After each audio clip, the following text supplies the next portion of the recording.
Hello everyone, welcome back to my YouTube channel. आज हम लोग PGCIL का नॉर्थ ईस्टर्न रीजन का जो डिप्लोमा ट्रेनिंग का एग्ज़ाम जो प्रीवियस ईयर हुआ था उसको सॉल्व करेंगे। तो मैं थोड़ा आपको ब्रीफ आइडिया दे देती हूँ कि PGCIL का जो पेपर होता है उसमें क्या पैटर्न है और कैसे कैसे होता है ये पेपर। ठीक है, तो PGCIL जो है हर साल पेपर करवाते हैं डिप्लोमा ट्रेनिंग का। इस साल ये पेपर जो है वो अक्टूबर में होने वाला है।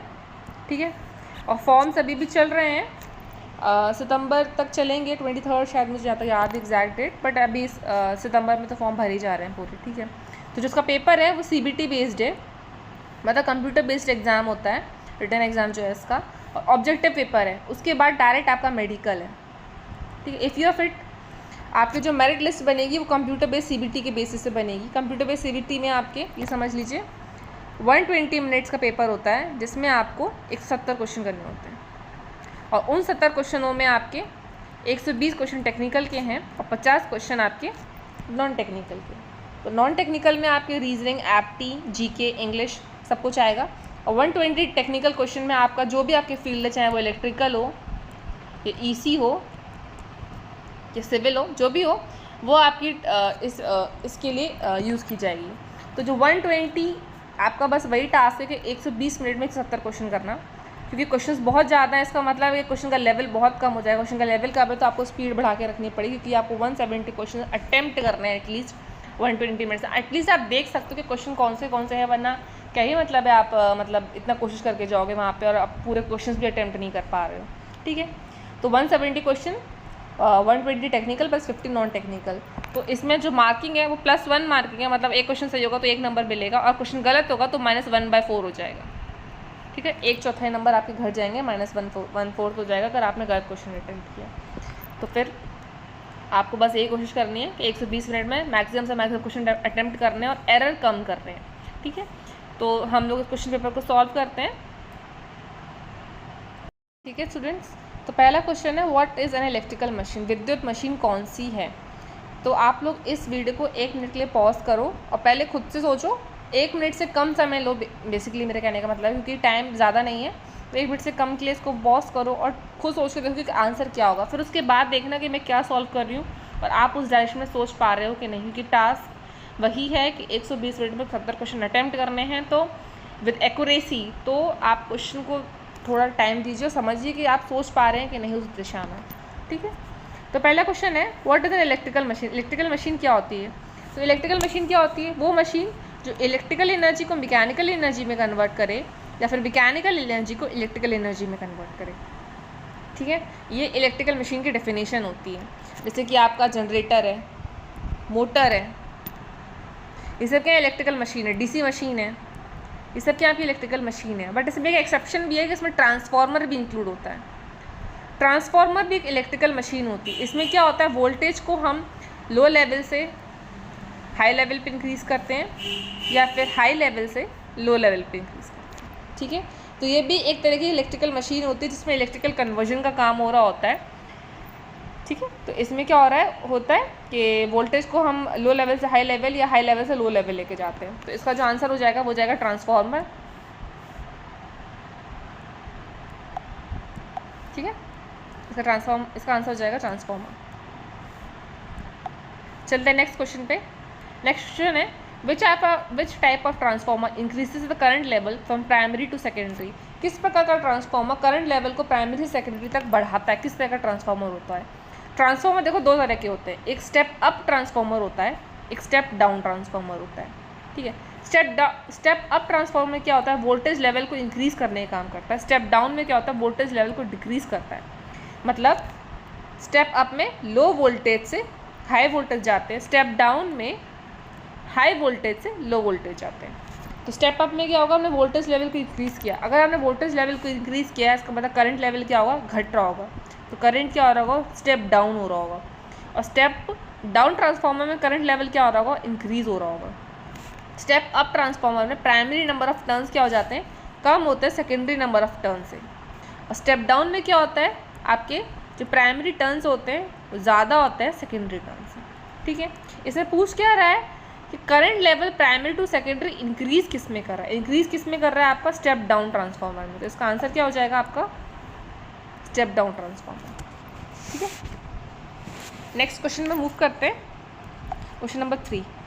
क्वेश्चन नंबर 3 दिया है, which type of machine produces static induced EMF. ऐसी कौन सी मशीन होती है जो कि आपके स्टैटिकली इंड्यूस्ड ईएमएफ जो को जनरेट करती है। स्टैटिक इंड्यूस्ड ईएमएफ क्या होता है? तो पहले आपके दिमाग में यही आ रहा होगा स्टैटिक इंड्यूस्ड ईएमएफ क्या होता है, या फिर हम बोलें स्टैटिक प्रेरित ईएमएफ क्या होता है। तो स्टैटिक जो ईएमएफ होता है ये क्या होता है आपका,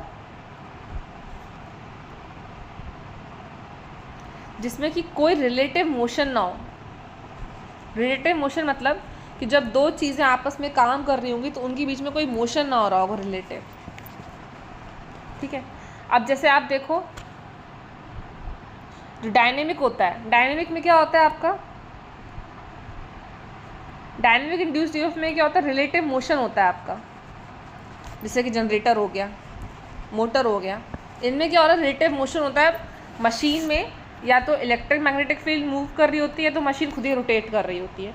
तो कौन सी ऐसी मशीन है जहाँ पे स्टैटिक इंड्यूस्ड ईएमएफ मतलब मशीन में कोई मोशन नहीं हो रहा फिर भी एनर्जी ट्रांसफ़र हो रही है, तो एक ही तरह की मशीन है, वो है ट्रांसफार्मर। ट्रांसफार्मर में क्या होता है, primary to secondary voltage up या डाउन होता है, बट उसमें कोई भी मोशन नहीं हो रहा है, मतलब कोई भी बॉडी ट्रांसफार्मर का पार्ट मूव नहीं कर रहा होता है, इसलिए इसका आंसर हो जाएगा ट्रांसफार्मर। ठीक है, next question, which type of machine produces rotating magnetic field. ऐसी कौन सी मशीन है जो कि रोटेटिंग मैग्नेटिक फील्ड प्रोड्यूस करती है। आपका क्वेश्चन है, क्वेश्चन को ढंग से समझिए।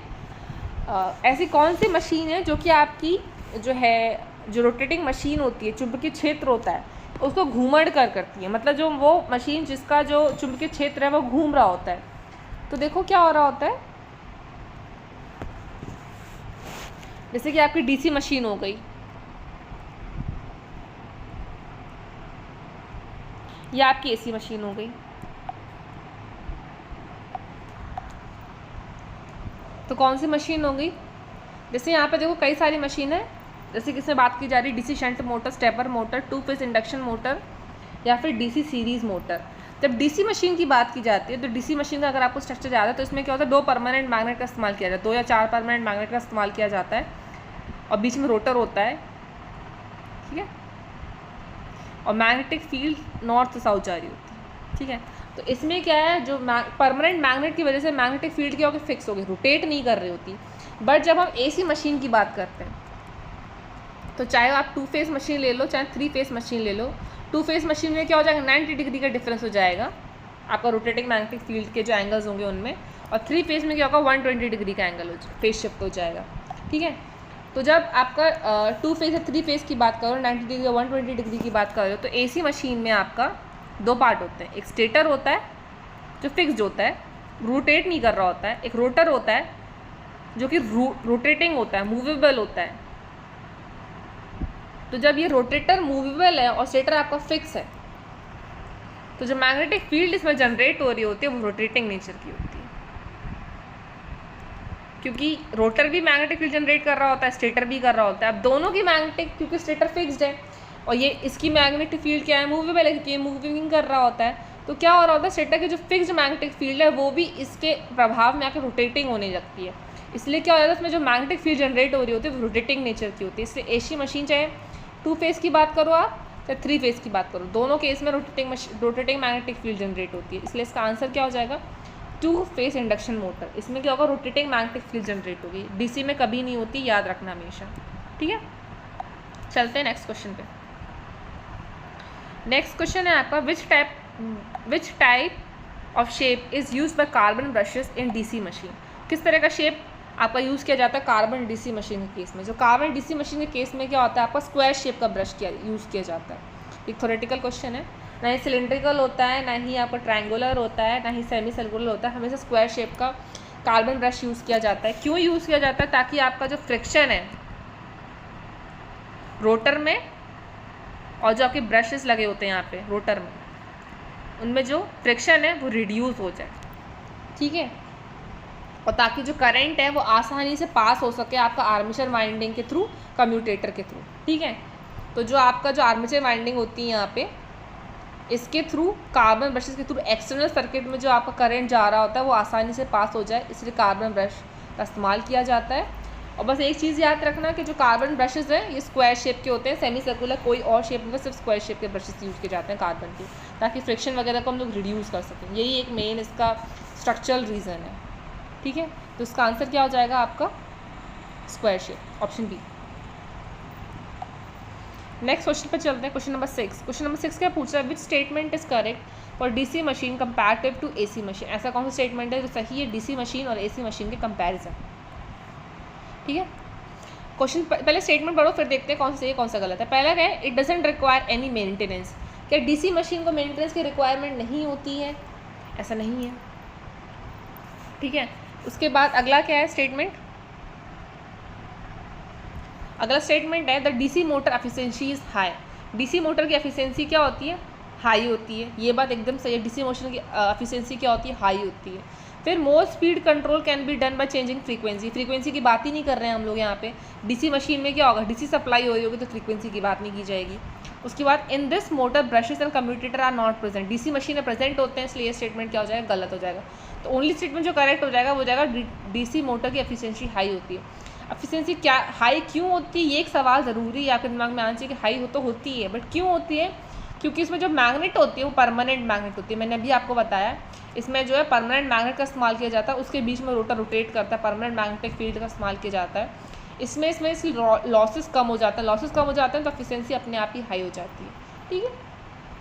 मेंटेनेंस की ज़रूरत पड़ती है, बल्कि ज़्यादा मेंटेनेंस की ज़रूरत पड़ती है, ठीक है। इसलिए डज नॉट रिक्वायर मेंटेनेंस तो होएगा ही नहीं, ठीक है। नेक्स्ट क्वेश्चन, तो इसका ऑप्शन क्या हो जाएगा, एफिशिएंसी क्या हो जाएगी आपकी डीसी मोटर की, हाई हो जाएगी। Next question, which type of losses are not found in AC motor.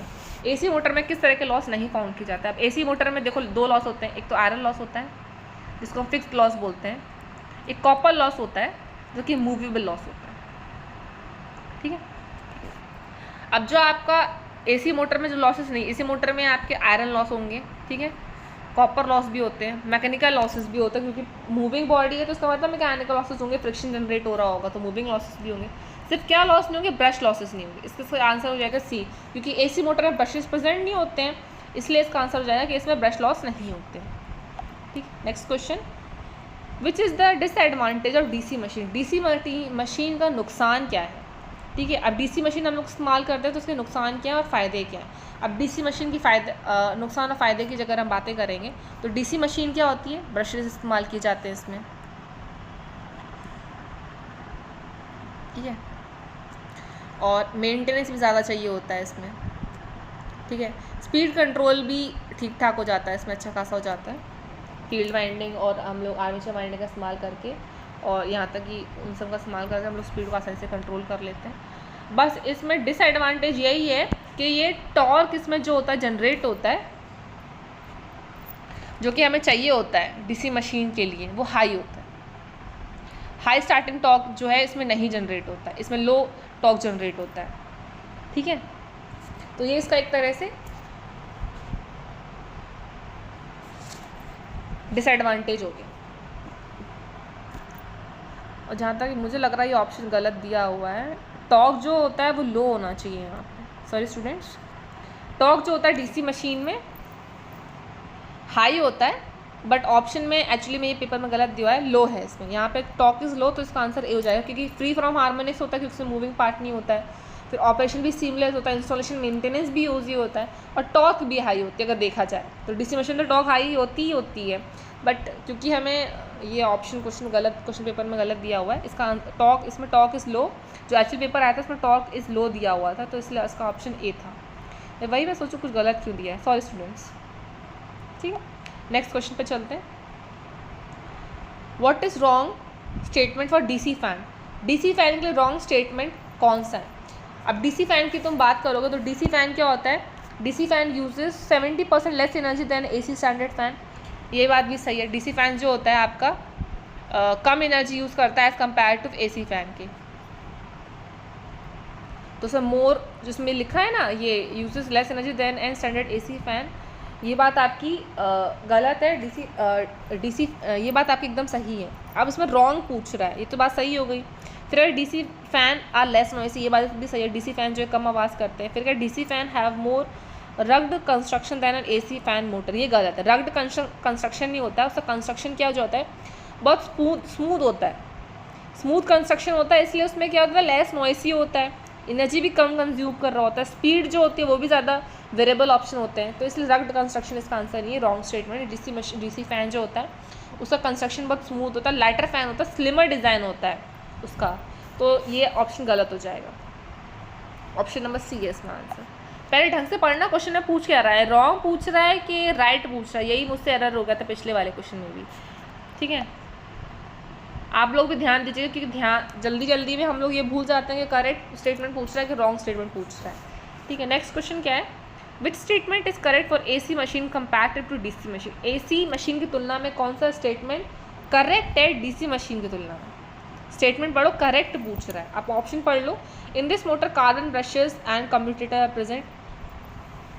इस मशीन में कार्बन ब्रशेज और कम्यूटेटर प्रेजेंट होते हैं, ये बात statement correct for AC machine compare to DC machine, ठीक है। ये तो डीसी मशीन में प्रेजेंट होते हैं। मोटर एफिशिएंसी इज हाई, ठीक है, नहीं प्रेजेंट होते हैं। मोटर एफिशिएंसी हाई होती है, नहीं होती है, डीसी मशीन की ज़्यादा अच्छी होती है। उसके बाद अगला क्वेश्चन क्या है, ऑप्शन बी क्या है, motor speed can be control by changing frequency. ये स्टेटमेंट सही है। मैंने अभी आपको बताया था एसी मशीन में हम लोग रोटर और स्टेटर का इस्तेमाल करते हैं, एसी सप्लाई दी जा रही है, तो इसमें इसलिए मोटर की स्पीड क्या है जो फ्रीक्वेंसी के द्वारा कंट्रोल की जा सकती है। रिक्वायर्स लेस मेंटेनेंस, ये भी गलत है, मेंटेनेंस बहुत ज़रूरत पड़ता है आपको एसी मशीन के लिए, ठीक है। एफिशिएंसी भी इसकी लो होती है डीसी कंपैरिजन, और इसमें कार्बन ब्रशेस तो वैसे ही प्रेजेंट नहीं होते हैं। तो करेक्ट स्टेटमेंट पूछा था एसी के लिए, तो क्या हो जाता है एफिशिएंसी, हम लोग मोटर की स्पीड को कंट्रोल कर सकते हैं फ्रीक्वेंसी की हेल्प से, ठीक है। नेक्स्ट क्वेश्चन पढ़ते हैं। नेक्स्ट क्वेश्चन क्या है, in the above circuit is represent. ये बता रहे जो सर्किट यहाँ पे दिया है किस चीज़ का है, 3 फेज इंडक्शन मोटर का है, सिंक्रोनस मोटर का है, डीसी शंट मोटर का है, 3 फेज कोरल केज मोटर का है। अब तुम इस स्ट्रक्चर को देखोगे तो तुम्हें थोड़ा दिमाग में कन्फ्यूजन हो सकता है, क्या एसी है ये, क्या एसी तो दिख ही रहा है, तो उसका मतलब डीसी तो होएगा ही नहीं, ठीक है। डीसी ऑप्शन तो वैसे भी एलिमिनेट हो जाएगा, उसमें परमानेंट मैग्नेट का इस्तेमाल किया, इसमें 3 फेज सप्लाई की जा रही है, तो ये गलत हो जाएगा। फिर 3 फेज कोरल केज मोटर हो सकता है, या फिर सिंक्रोनस हो सकता है, 3 फेज इंडक्शन मोटर होता है। थोड़ा एक बेसिक आइडिया बता देती हूँ मैं तीनों मोटर का, तो आपको आइडिया हो जाएगा। अब इंडक्शन मोटर का जब आप देखते हो डायग्राम, ठीक है, इंडक्शन मोटर का डायग्राम जो होता है उसमें क्या होता है, एक स्टेटर होता है, इसमें हम लोग 3 फेज सप्लाई कर रहे होते हैं, एक रोटर होता है जिसमें कोई सप्लाई की बात नहीं की जाती नॉर्मली, वरना हम लोग डीसी सप्लाई देते हैं, बट नॉर्मली हम लोग कहते हैं इसमें कोई सप्लाई की बात नहीं की जा रही है। और ये क्या होता है, सेल्फ स्टार्टिंग हो जाता है इंडक्शन मोटर। स्टेटर में हम लोग क्या कर रहे हैं, 3 फेज सप्लाई कर रहे हैं, और रोटर क्या हमारा सप्लाई लेस है, नो सप्लाई, ठीक है। अब बात करो सिंक्रोनस मोटर की। सिंक्रोनस मोटर में क्या होता है, रोटर में 3 फेज सप्लाई होती है, और आपको जो स्टेटर होता है इसमें हम लोग डीसी सप्लाई देते हैं, ठीक है। 3 phase supply in the rotor, और स्टेटर जो होता है इसमें डीसी सप्लाई दी जा रही होती है।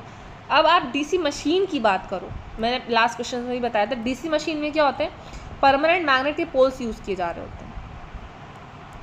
जैसे मैं इसमें 4 पोल्स यूज़ कर रही हूँ, ठीक है, तो 4 पोल्स हो गए, तो यहाँ पे क्या हो गया, परमानेंट मैग्नेट हो गया, स्टेटर है आपका, रोटर क्या हो गया, मूवेबल हो गया, जिसमें नो सप्लाई है, ठीक है। तो इसलिए जब इसमें आप देखो 3 फेज सप्लाई दी जा रही है आपके स्टेटर वाले पोर्शन में, और रोटर क्या है, मूवेबल है, डीसी एक्साइटेशन है, डीसी सप्लाई दी जा रही है, तो ये सिर्फ इकलौता ऑप्शन है डीसी सिंक्रोनस मोटर का। याद रखिएगा, जब भी 3 फेज सप्लाई हो और रोटर को डीसी एक्साइटेशन दिया जा रहा है मूव करने के लिए, ताकि वो सिंक्रोनस स्पीड पे मूव कर सके, तो वो इकलौता ऑप्शन है सिंक्रोनस मोटर का। इंडक्शन में कभी ऐसा नहीं होता है कि हम लोग एक्साइटेशन देना पड़ रहा हो बाहर से, और हम लोग चाहते हैं कि वो सेम स्पीड पे रोटेट करे, वो हम केस ही नहीं लेते इंडक्शन मोटर में।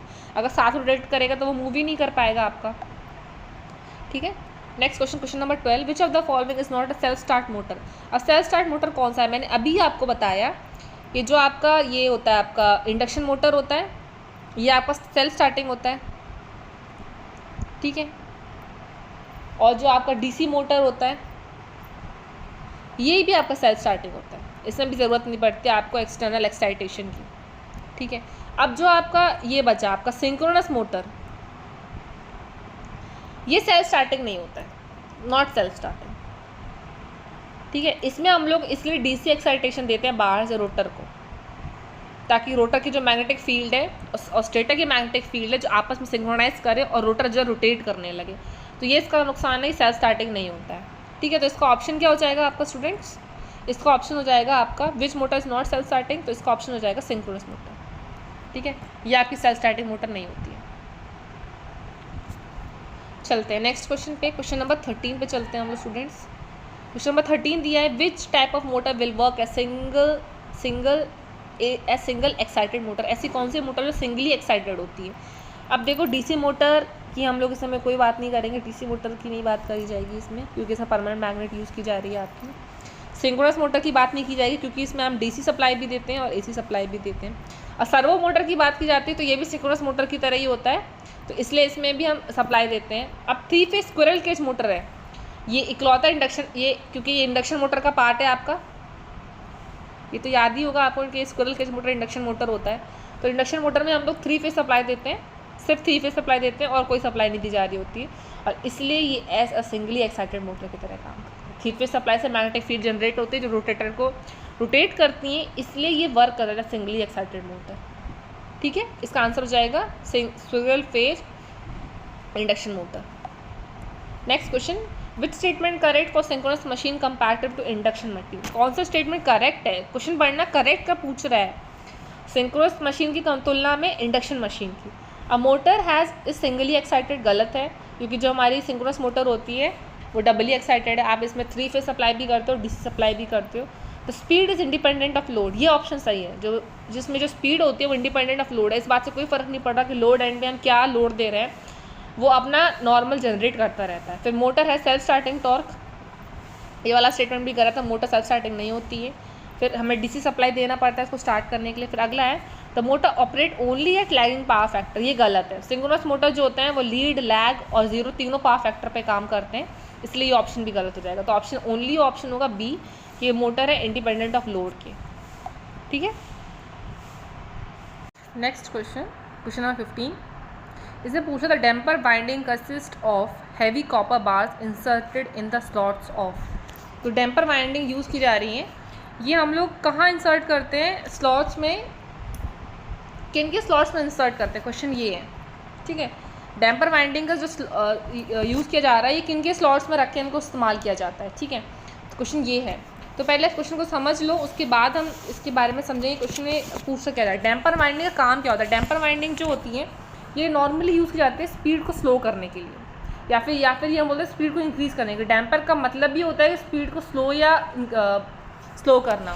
ठीक है, तो डैम्पर वाइंडिंग जो है वो सिंक्रोनस मशीन में नॉर्मली यूज़ की जाती है। ठीक है, पहले ये पता कर लो, क्योंकि हो सकता है नेक्स्ट क्वेश्चन ये पूछा कि डैम्पर वाइंडिंग यूज़ की जाती है तो सिंक्रोनस मोटर में यूज़ की जाती है, फिर मशीन बोलो।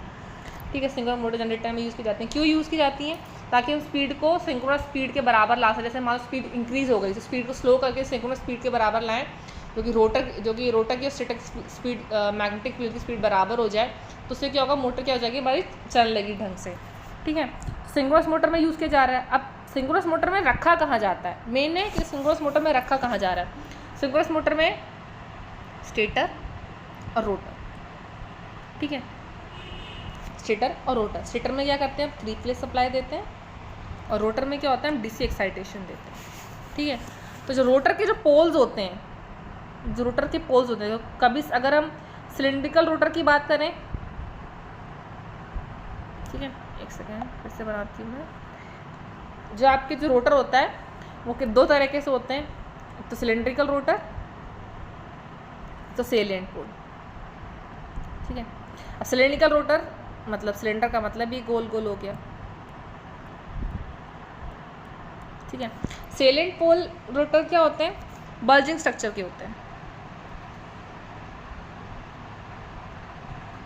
ऐसे होते हैं। ये का सेलिएंट पोल रोटर हो गया और ये सिलिंड्रिकल रोटर हो गया। अब इन जो रोटर के जो रोटर पोल्स जो होते हैं, इनका जो फ्रेम होता है यहाँ पे ये रखी जाती है। ये जो फ्रेम है ना, इन फ्रेम में हम लोग डैम्पर वाइंडिंग को रखते हैं, ताकि हम जो रोटर की स्पीड को उसको स्लो कर सके, ताकि जो मैग्नेटिक फील्ड ऑलरेडी जनरेट हो रही है 3 फेज स्टेटर से, उसको मैच कर सके। जब मैच करेगा तो हमारा जो रोटर है वो रोटेट करना शुरू कर देगा। ठीक है, ऑल्सो ये काम भी करता है, हंटिंग से प्रिवेंट करता है। हंटिंग मतलब जैसे मान लो लैग कर रहा है हमारा रोटर, रोटेट नहीं, बहुत धीरे रोटेट कर रहा है, तो उसका जो मोशन है उसको स्पीड अप कर देगा ये। ठीक है, इसलिए डैम्पर वाइंडिंग का इस्तेमाल किया जाता है। तो ये रखी कहाँ जाती है, रोटर पोल्स में रखी जाती है। कहाँ रखी जाती है, रोटर पोल्स में रखी जाती हैं। Option number C. Rotor poles of the rotor, ठीक है, फेसेस होता है रोटर के, उसमें रखी जाती है, ठीक है। और किस मशीन में रखी जाती है? सिंक्रोनस मशीन में। याद रखना, ये नेक्स्ट क्वेश्चन हो सकता है आपका, क्या पता, ठीक है। चलते हैं आगे। अगला क्वेश्चन है question number 16, which type of method is known as resistance start motor? ऐसा कौन सा मेथड है रेजिस्टेंस स्टार्ट मोटर कहा जाता है? अब सिंगल फेस इंडक्शन मोटर में बहुत सारे मेथड होते हैं। एक रेजिस्टेंस स्टार्ट होता है, कैपेसिटर स्टार्ट होता है, कैपेसिटर स्टार्ट स्टॉप होता है, और फिर जो एक और जो होता है आपका जो जिसमें बहुत कम एक और मेथड होता है, मुझे याद नहीं आ रहा, बट ये 3-4 मेथड होते हैं आपके सिंगल फेस इंडक्शन मोटर को स्टार्ट करने के लिए। तो जो रेजिस्टेंस स्टार्ट मोटर होता है, इस मोटर का दूसरा नाम क्या है ये और पूछा जा रहा है आपको। तो कैपेसिटर स्टार्ट तो होगा नहीं, 2 फेस वैल्यू कैपेसिटर स्टार्ट भी नहीं होगा, स्प्लिट फेस मोटर हो सकता है, शेडेड पोल, हाँ याद आ गया, शेडेड पोल मोटर होती है एक और। ये 3-4 मेथड होते हैं, resistance start, capacitor start, capacitor start, capacitor stop, या फिर होता है शेडेड पोल। अब रेजिस्टेंस वाला जो होता है इसको हम स्प्लिट फेस मोटर भी कहते हैं, क्योंकि ये बेसिक मॉडल है। इसमें क्या होता है, देखो ऐसा डायग्राम इसका होता है, ये रेजिस्टेंस हो गया मेन वाइंडिंग का, ये इसका इंडक्टेंस हो गया मेन वाइंडिंग का, ठीक है। ये स्विच हो गया, यहाँ पे आपने कैपेसिटर लगा दिया, ठीक है। ये आपकी आर्मेचर वाइंडिंग हो गई, ऑक्सिलरी वाइंडिंग बोलो, ये रेजिस्टेंस हो गया ऑक्सिलरी वाइंडिंग का, ये इंडक्टेंस हो गया ऑक्सिलरी वाइंडिंग का, ये हमारा रोटर, ठीक है, रोटर बीच में। ये स्टेटर का स्ट्रक्चर है, ठीक है, स्टेटर है। ये स्टेटर में कैपेसिटर हम लोग कनेक्ट डिस्कनेक्ट करते हैं, स्विच ऑन और ऑफ स्विच है। अब ये बोल रहा है रेजिस्टेंस स्टार्ट मोटर जो बेसिक मोटर होता है सिंगल फेस का, उसको ही हम लोग स्प्लिट फेस मोटर कहते हैं। इसमें क्या 2 फेस में स्प्लिट कर दिया जाता है स्टेटर को, एक मेन फेस और एक ऑक्सिलरी फेस के टर्म्स में इसको स्प्लिट कर दिया जाता है। तो मेन फेस नॉर्मल रहता है और ऑक्सिलरी फेस में हम लोग कैपेसिटर को कनेक्ट करते हैं, डिस्कनेक्ट करते हैं, ताकि हम लोग मोटर को स्टार्ट कर सकें, ठीक है। स्टार्ट करने के लिए ये सारे मेथड बनाए गए हैं इसके, ठीक है। तो जिसका आंसर हो जाएगा वो क्या हो जाएगा, split face motor. Next question है, how much phase angle is made between main winding and starting winding in the capacitor start single phase induction motor? कितना एंगल बनाया जाता है between main winding and starting winding in the capacitor start single phase induction motor? अब capacitor start single phase induction motor की बात कर रहा है, तो कैपेसिटर में क्या होता है, 90 डिग्री का एंगल होता है वोल्टेज और करंट के बीच में। तो 90 डिग्री का एंगल होता है वोल्टेज और करंट के बीच में। तो ऑप्शन देख लो आप, 60 डिग्री नहीं होगा, 120 डिग्री भी नहीं होगा, 180 डिग्री भी नहीं होगा, ऑप्शन है बी, 90 डिग्री का एंगल होता है बिटवीन आपका जो वोल्टेज और करंट के बीच में होता है, इसलिए इस पर 90 डिग्री का एंगल होता है कैपेसिटर स्टार्ट इंडक्शन मोटर में single phase. Next question, which is a wrong statement for single valued capacitor motor? Wrong statement बात की जा रही है। क्वेश्चन ढंग से पढ़ना प्लीज़ स्टूडेंट, ये बहुत इंपॉर्टेंट है कि आप क्वेश्चन को ढंग से पढ़ो, क्योंकि हमें नहीं पता उस टाइम राइट पूछ रहा है कि रॉन्ग पूछ रहा है, क्योंकि अगर आप क्वेश्चन ढंग से नहीं कर पढ़ोगे तो एक्यूरेसी आपकी बहुत डिक्रीज हो जाएगी। तो इसलिए हबड़ सबड़ मत करना, आराम से क्वेश्चन को पढ़ना, एक बार में सही क्वेश्चन पढ़ना, ये नहीं कि 2-4 बार पढ़ रहे हो फिर गलत कर रहे हो, ठीक है। क्वेश्चन पूछा है which is a wrong statement for single valued capacitor motor, wrong statement पूछ रहा है। अब रॉन्ग स्टेटमेंट की बात करें हम लोग, तो जो कैपेसिटर वैल्यू होता है इसकी एफिशिएंसी हाई होती है, सही बात है। Paper capacitor use, paper capacitor भी यूज़ किया जाता है, बट इसको पेपर कैपेसिटर नहीं बोलते हैं, इसको हम लोग बोलते हैं पेपर स्पेस्ड ऑयल कैपेसिटर बोलते हैं इसको, ऑयल फील्ड कैपेसिटर। सिर्फ पेपर कैपेसिटर का इस्तेमाल किया नहीं जाता, और एक इलेक्ट्रोलाइटिक कैपेसिटर का भी इस्तेमाल किया जाता है। 2 तरह के कैपेसिटर यूज़ करते हैं हम लोग सिंगल फेज इंडक्शन मोटर में, ठीक है। और no centrifugal switch is required, गलत है। सेंट्रीफ्यूगल स्विच का तो मैंने अभी दिखाया तुमको, कि मेन वाइंडिंग और ऑक्सिलरी वाइंडिंग कनेक्ट करने के लिए हम लोग सेंट्रीफ्यूगल स्विच का इस्तेमाल कर रहे हैं। स्विच का ही बोल रहा है सेंट्रीफ्यूगल स्विच, इस स्विच का ही नाम है सेंट्रीफ्यूगल स्विच, ठीक है। और पावर फैक्टर इज हाई, ये बात तो सही है। तो बस रॉन्ग स्टेटमेंट पूछा, तो रॉन्ग स्टेटमेंट यही जाएगा कि पेपर कैपेसिटर, सिर्फ पेपर कैपेसिटर नहीं होता, याद रखना, paper spaced oil field capacitor use किया जाता है और इलेक्ट्रोलाइटिक कैपेसिटर यूज़ किया जाता है, ठीक है। नेक्स्ट क्वेश्चन क्या है, which type of work can not be done by nuclear reactor in plant? Nuclear reactor में किस तरह काम नहीं होता है, ठीक है। न्यूक्लियर फिर बोलो न्यूक्लियर रिएक्टर का प्लांट जो है किस तरह काम नहीं करता है। एक ये मेंटेन न्यूक्लियर रिएक्शन को मेंटेन करने का काम नहीं करता है कि नहीं करता है, ठीक है, यही आपको मतलब सोचना है। उसके बाद पूछ रहा है extracting the fuel from nuclear reaction, fuel को एक्सट्रैक्ट करना from nuclear reaction, initiate the nuclear reaction, controlling the nuclear reaction. तो न्यूक्लियर रिएक्शन कंट्रोल करने का काम करता है, हम कंट्रोलिंग रॉड का इस्तेमाल करते हैं, ठीक है। कंट्रोलिंग रॉड क्या होती है, बोरोन और कैडमियम की रॉड का इस्तेमाल किया जाता है, इससे स्पीड को कंट्रोल करते हैं। फिर इनिशिएट द न्यूक्लियर रिएक्शन को इनिशिएट भी करता है। फिर मेंटेन द न्यूक्लियर रिएक्शन को मेंटेन भी करता है। मॉडरेटर का इस्तेमाल किया जाता है जिसमें हम हैवी वाटर या ड्यूटेरियम या ग्रेफाइट का इस्तेमाल करते हैं, पैराफिन का इस्तेमाल करते हैं स्पीड को स्लो करने के लिए, ठीक है। और आपका बस ये नहीं करता, फ्यूल को एक्सट्रैक्ट नहीं करता है, उसमें फ्यूल एक्सट्रैक्शन का कोई काम नहीं होता है न्यूक्लियर प्लांट में। न्यूक्लियर प्लांट में क्या करा जाता है, न्यूक्लियर फ्यूल की मदद से हम लोग न्यूक्लियर एनर्जी की हेल्प से इलेक्ट्रिसिटी को जनरेट कर रहे हैं। तो न्यूक्लियर एनर्जी अगर होगी तो उसको कंट्रोल भी करना पड़ेगा, क्योंकि अनकंट्रोल्ड हो जाएगी तो न्यूक्लियर ब्लास्ट हो जाएगा आपका सीधे, एक और हिरोशिमा नागासाकी बन जाएगा, ठीक है। तो इसलिए इसका आंसर हो जाएगा extracting the fuel from the nuclear reaction. इसने पूछा कैन नॉट बी डन, जो काम नहीं करता न्यूक्लियर प्लांट, वो पूछ रहा है, ठीक है। 20th क्वेश्चन है which can't act as a moderator in nuclear power plant. मैंने अभी बताया न्यूक्लियर मॉडरेटर्स क्या होते हैं, वो जो स्पीड को स्लो करते हैं, जैसे कि हैवी वाटर हो गया, पैराफिन हो गया, आपका ग्रेफाइट हो गया, ड्यूटेरियम होता है एक, बट फेरोना नहीं होता है। ये 4 होते हैं, हैवी वाटर, ग्रेफाइट, पैराफिन और ड्यूटेरियम, DEUTERIUM। एक ये भी होता है, ये भी एक मॉडरेटर होता है, इसको भी हम इस्तेमाल करते हैं। और कंट्रोल रॉड्स भी होती हैं इसमें, जो कि हम कैडमियम और बोरोन का यूज़ करते हैं। ये न्यूक्लियर रिएक्शन कंट्रोल्ड करती हैं। और मॉडरेटर क्या होता है, स्पीड को स्लो करते हैं। तो ग्रेफाइट, पैराफिन, हैवी वाटर और ड्यूटेरियम का इस्तेमाल करते हैं, फेरोना नहीं होता है, ठीक है। इसे पूछ रहा है विच कांट पूछ रहा है, तो आंसर हो जाएगा फेरोना। क्या पता वहाँ पे पढ़ लो विच कैन और हैवी वाटर टेक करके आ जाओ, बाकी पढ़ो ही नहीं ऑप्शन। इसलिए ऑप्शन पढ़ना बहुत जरूरी, चारों ऑप्शन पढ़ो, सही पता हो फिर भी एक बार पढ़ लो, क्योंकि कभी कभी हो सकता है हम क्वेश्चन ढंग से ना रीड करो, ऑप्शन से हमें समझ में आए कि हम सही क्वेश्चन रीड कर रहे हैं कि गलत कर रहे हैं, ठीक है। स्टूडेंट्स बस आज के लिए इतना ही, 20 क्वेश्चन करते हैं। इस वीडियो का मेरा ये मतलब नहीं कि तुम क्वेश्चन सॉल्व कर लो बस, ये भी इस वीडियो से मैं ये तुम लोगों को थोड़ा और एक्स्ट्रा नॉलेज दे रही हूँ, ताकि मान लो अगर मॉडरेटर इस बार क्वेश्चन पेपर मॉडरेटर ना पूछे, कंट्रोल रॉड पूछ ले, तो आप लोग क्वेश्चन को अटेम्प्ट कर सको। इसलिए ये वीडियो थोड़ी 20-20 क्वेश्चन की बनाऊंगी मैं, ताकि आप लोगों को आसानी हो। एक टॉपिक में कई सारे चीज़ों को इकट्ठा रिवाइज करने के लिए रिवीजन वीडियो है, तो आपको बहुत हेल्प मिलेगी इससे, ठीक है स्टूडेंट। तो वीडियो को शेयर भी करो, सब्सक्राइब भी करो, ताकि और ज़्यादा से ज़्यादा लोग आप जैसे पढ़ सकें, क्योंकि वीडियो सिर्फ रिवीजन पर्पज़ के लिए बनाई गई है, ताकि आप लोग अपने एग्ज़ाम में एकदम फ्रेश माइंड से अच्छे से क्वेश्चन अटैम्प्ट कर सको, ठीक है। बाकी क्वेश्चन हम लोग नेक्स्ट वीडियो में सॉल्व करेंगे। तो आज के लिए बस इतना ही। Thank you students. वीडियो को लाइक भी करो, सब्सक्राइब भी करो, शेयर भी करो, ठीक है।